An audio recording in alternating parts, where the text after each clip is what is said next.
To incredible detective stories and enjoy watching. I did not come to Oakhaven to solve a murder. I came to bury myself. When you are 32 years old and your career as a surgeon in London has imploded due to a tremor in your right hand. A tremor born of stress, caffeine, and the crushing weight of expectation. You do not look for adventure. You look for silence. You look for a place where the world forgets to check its watch. Oakhaven was exactly that place.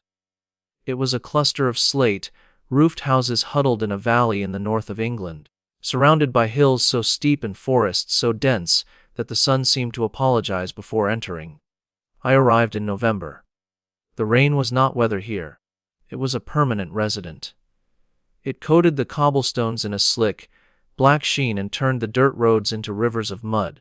I was the new general practitioner, the young doctor, they called me, though I felt 100 years old. My predecessor, Dr. Abernathy, had died 3 months prior, leaving behind a dusty clinic, a cabinet full of antique medical instruments, and a village of 300 souls who looked at me with polite suspicion. The clinic was attached to the house I was given. It was a stone building that smelled of damp wool and rubbing alcohol. For the first 2 weeks, my life was simple. I treated gout. I prescribed antibiotics for chest infections. I stitched the hand of a farmer who had argued with a barbed wire fence. It was quiet. It was healing. The tremor in my hand began to subside. Then came the night of the leak. It was a Tuesday late. The storm outside was battering the windows with a violence that made the glass rattle in its frames. I was in the study, reading, when I heard the dripping sound. It was coming from the archive room, a windowless closet behind the reception desk, where patient files dating back 50 years were stored in metal cabinets. I grabbed a bucket and a flashlight. The roof had held, but a pipe in the wall had burst. Water was pooling on the floor, soaking the bottom row of the metal shelves. I cursed softly and began moving the heavy boxes to higher ground. These were the dead files, records of deceased patients, archived by year. I was moving a box labeled 1995-998 when the bottom gave way. Damp cardboard disintegrated, and dozens of manila folders spilled onto the wet floor. I fell to my knees, scrambling to save the paper from the water. I was wiping them down with my sleeve, checking for damage. Most were fine. The ink was old and oil-based, resistant to the damp. I was stacking them back up when one file caught my eye. It was thinner than the others, no name on the tab, just a date October 14, 1996 C. I don't know why I opened it. Perhaps it was just the instinct of a doctor to categorize, to label. I opened the folder. There was no patient history form, no insurance details. Just a single sheet of lined paper, covered in Dr. Abernathy's cramped, angular handwriting, and a Polaroid photograph clipped to the back. I read the notes. Patient unidentified male, approx age 43rd of time of admission 2345 condition, critical. A notes blunt force trauma to the parietal lobe. Defensive fractures on the left ulna and radius. Evidence of ligature marks on the neck. Trachea crushed. Patient expired Zoers in 15. Cause of death recorded heart failure. I stopped. I read it again. The medical description was brutal. A crushed trachea. Defensive fractures. That means the man had raised his arm to block a blow. This was a violent, vicious assault. But the final line, the official line, said heart failure.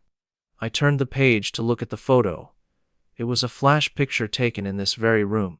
On the examination table, the man's face was swollen, bruised purple and black. His eyes were open, staring at the ceiling with the glassy emptiness of the dead. He wore a flannel shirt, torn at the collar. I knew medical ethics. I knew about confidentiality. But I also knew that you do not list a beaten and strangled man as a cardiac arrest unless you are hiding something. I looked at the date again, October 1996.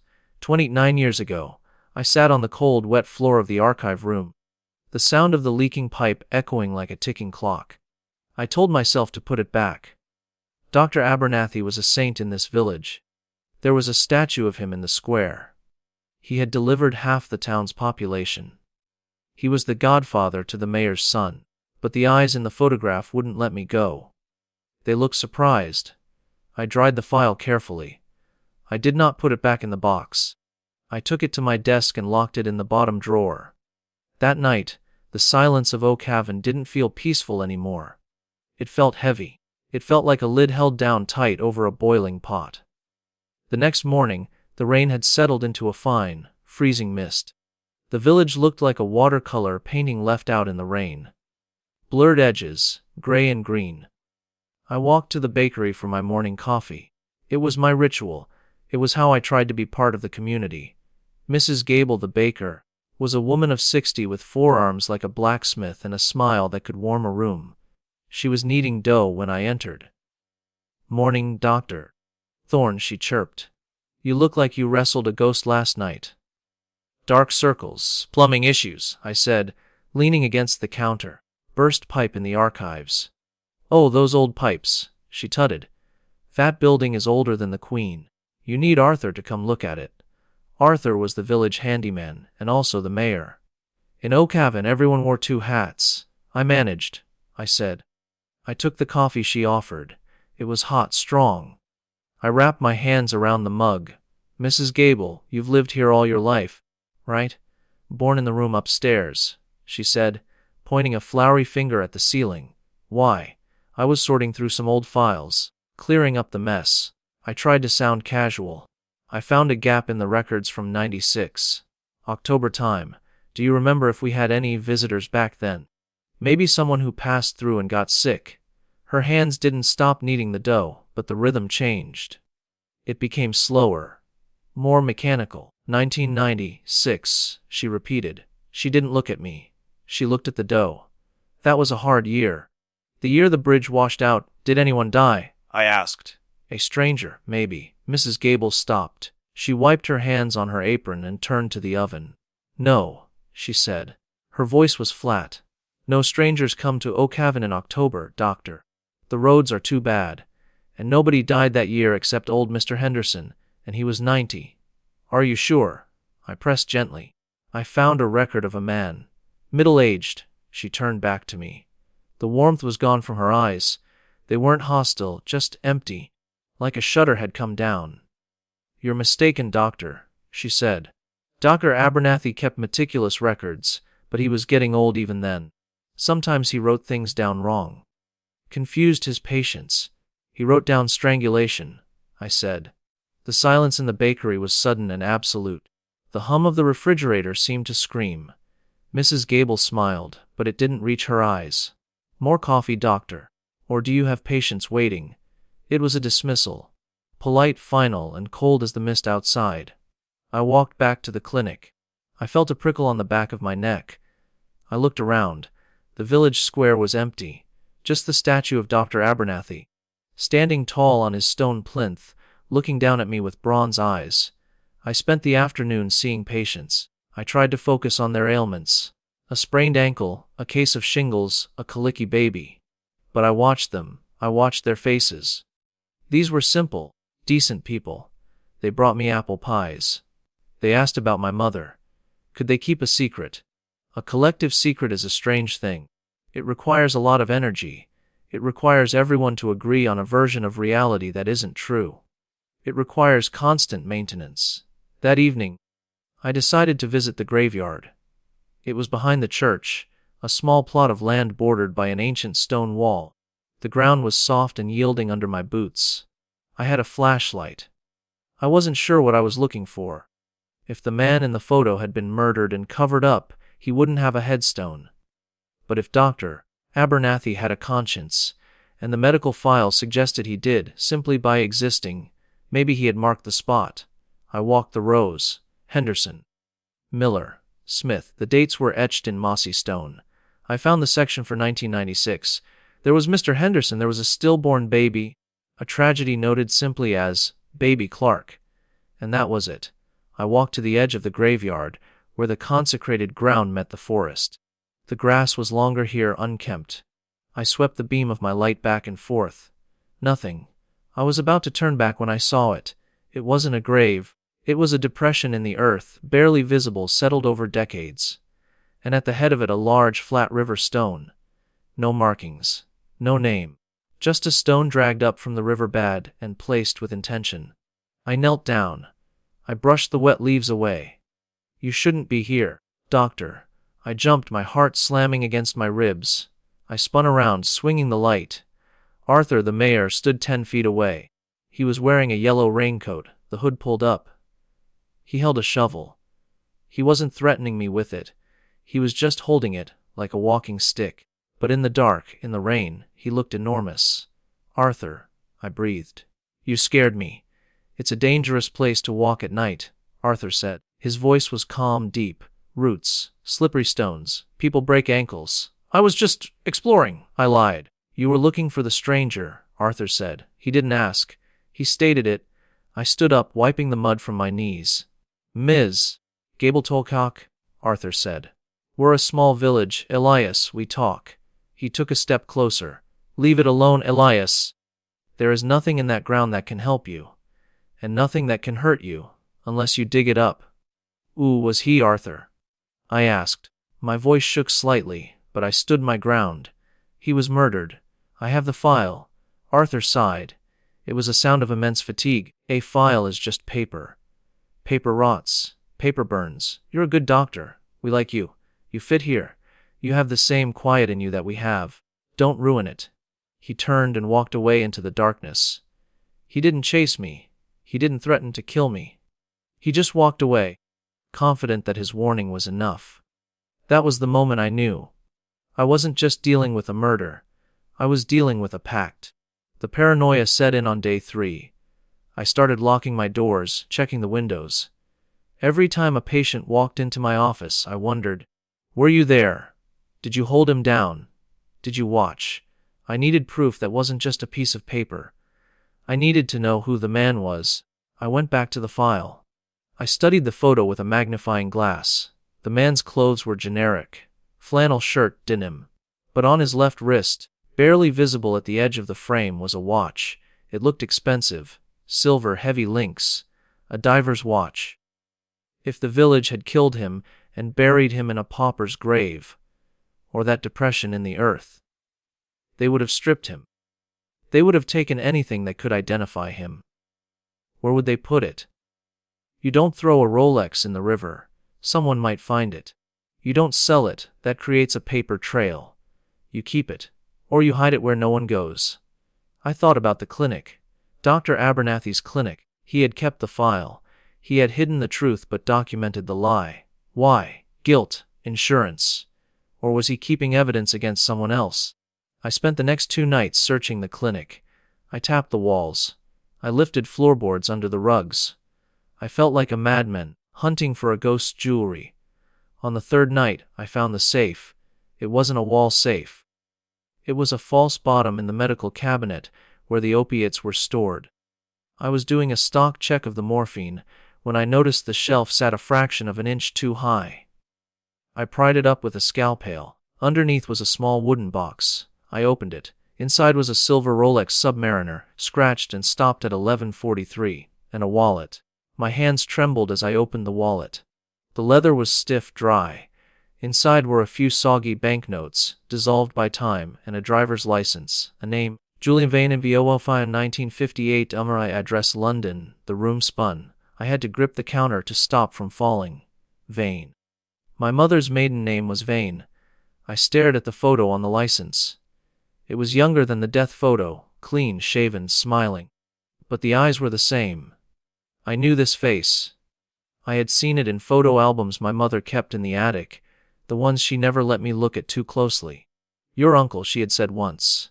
The one who ran away to America. He hadn't run away to America. He had come here, to Oakhaven. Why? I sat in the chair, the wallet in my hand. My uncle Julian.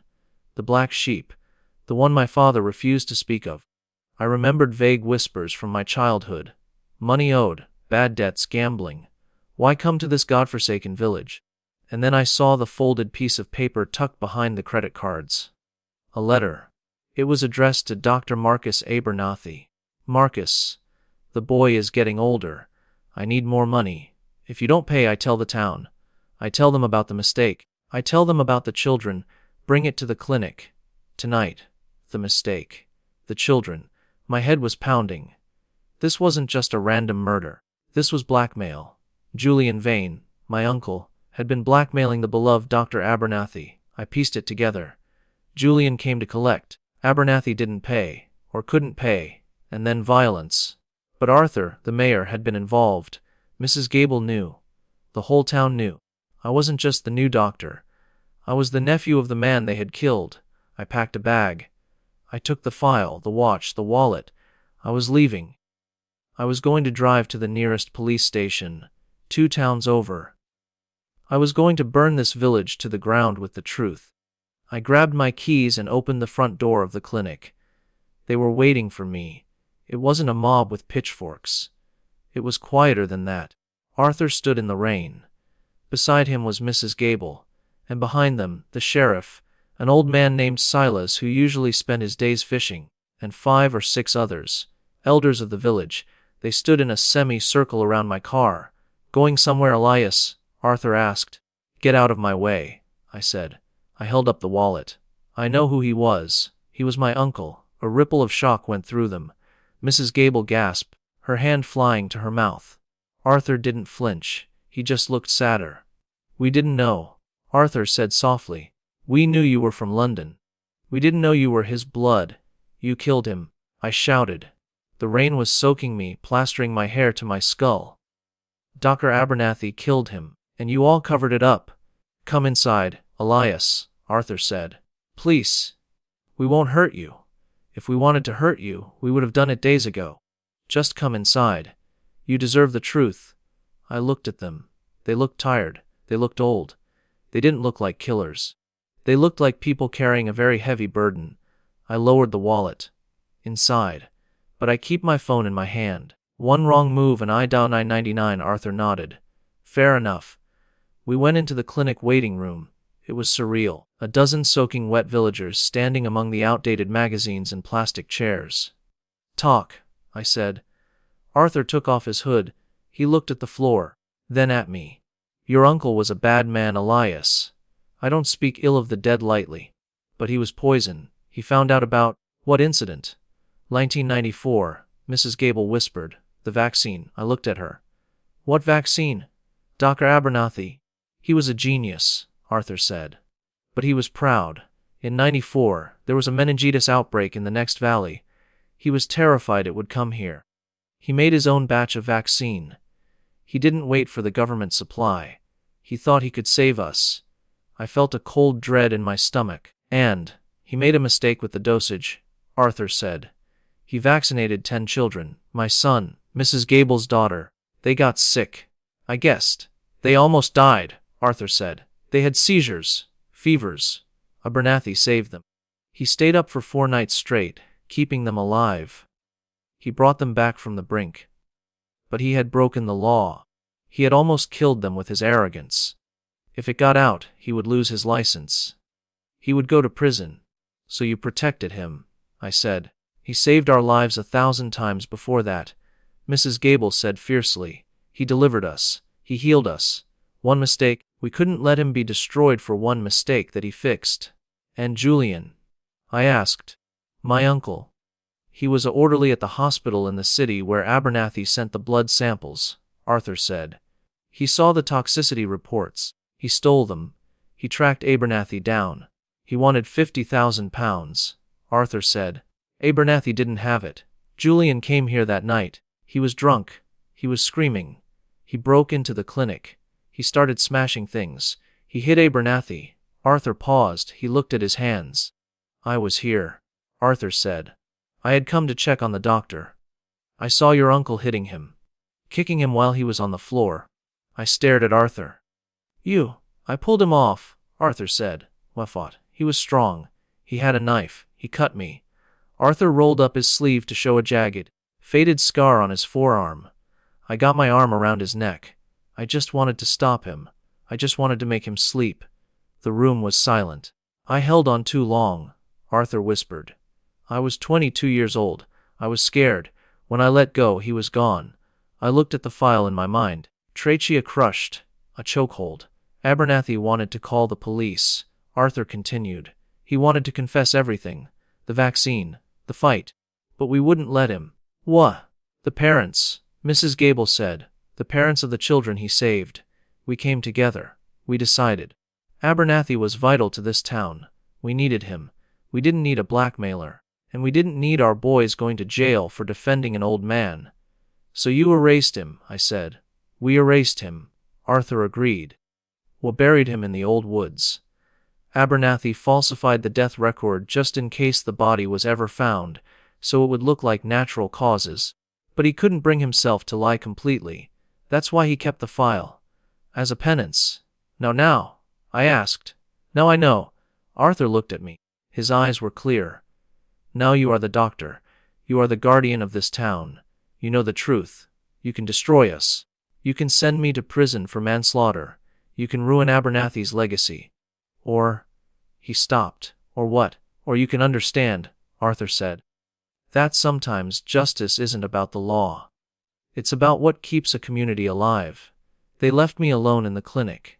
They didn't lock the door. They didn't take my phone. They just walked out into the rain, leaving the choice to me. I sat there for a long time. I looked at the watch, my uncle's watch. I thought about the man he was. The man my mother barely spoke of. A man who would blackmail a village doctor over a mistake that had already been fixed. A man who would beat an old man for money. Then I thought about Arthur. The mayor who fixed everyone's roofs, who plowed the roads in winter for free, who had killed a man to save the doctor who saved his son. I thought about the oath I took. First, do no harm. What was the greater harm here? If I went to the police, Arthur goes to jail. The village loses its leader. The legend of Dr. Abernathy is destroyed, replaced by the story of a reckless quack. The village is torn apart by media vans, investigations, shame. And for what? To avenge a man who was, by all accounts, a predator. But murder is murder. The law is the law. If I stayed silent, I became complicit. I became one of them. I looked at the file. The paper was yellowing. The ink was fading. I stood up. I walked to the sink in the corner of the examination room. The same room where my uncle had died. I took the lighter from my pocket. I didn't smoke, but I used it for sterilizing needles in emergencies. I held the corner of the medical report. My hand was trembling. Not from the nerve damage this time. From the weight of the decision. I thought about the rain outside. The silence of the valley. The way Mrs. Gable smiled when she gave me coffee. The way these people looked out for each other. I flicked the lighter. The flame danced. I didn't burn it immediately. I watched the fire. I realized something then. Oakhaven wasn't a trap. It was a sanctuary. But sanctuaries have walls. And walls are built on foundations. Sometimes, those foundations are made of bones. I realized that I didn't want to go back to London.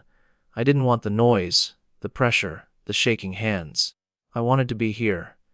I wanted to be the doctor who mattered. If I burned this, I was staying forever. I was buying my citizenship in Oakhaven with ashes. I touched the flame to the paper.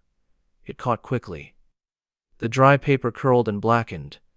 I dropped it into the metal sink and watched it turn to carbon. I watched Julian Vane disappear for the second time. I took the watch and the wallet. I couldn't keep them. I went out the back door, into the rain. I walked to the edge of the woods, to the depression in the earth. I dug a small hole with my hands, deep in the mud. I placed the watch and the wallet inside. Rest, I whispered. It's over. I covered it up. The rain washed the mud from my hands. The next morning, the sun came out. It was rare for November, but the valley was bathed in a crisp, golden light. I walked to the bakery. Mrs. Gable was there. She looked up when the bell rang. Her face was tight, anxious. She stopped moving. "Morning, Mrs. Gable," I said. "Coffee, please, black." She searched my face. She was looking for a sign. Was I the executioner, or was I the neighbor? I smiled. It was a genuine smile. My hand, I noticed, was perfectly steady. "And a scone," I added. "If they're fresh." Gable let out a breath she seemed to have been holding for 20 years. Her shoulders dropped. The warmth rushed back into her eyes, brighter than before. "Fresh out of the oven, doctor," she said. I took my coffee and walked out into the square. Arthur was there, sweeping leaves from the base of Dr. Abernathy's statue. He stopped when he saw me. We didn't speak. He looked at my hands. They were empty. No file. No phone. I nodded to him.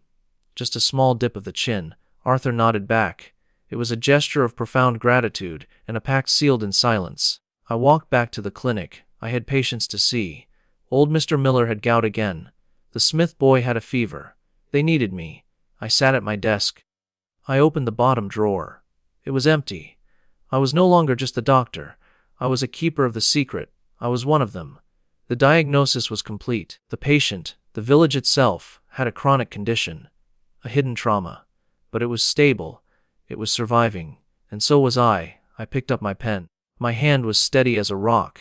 Next patient, I called out.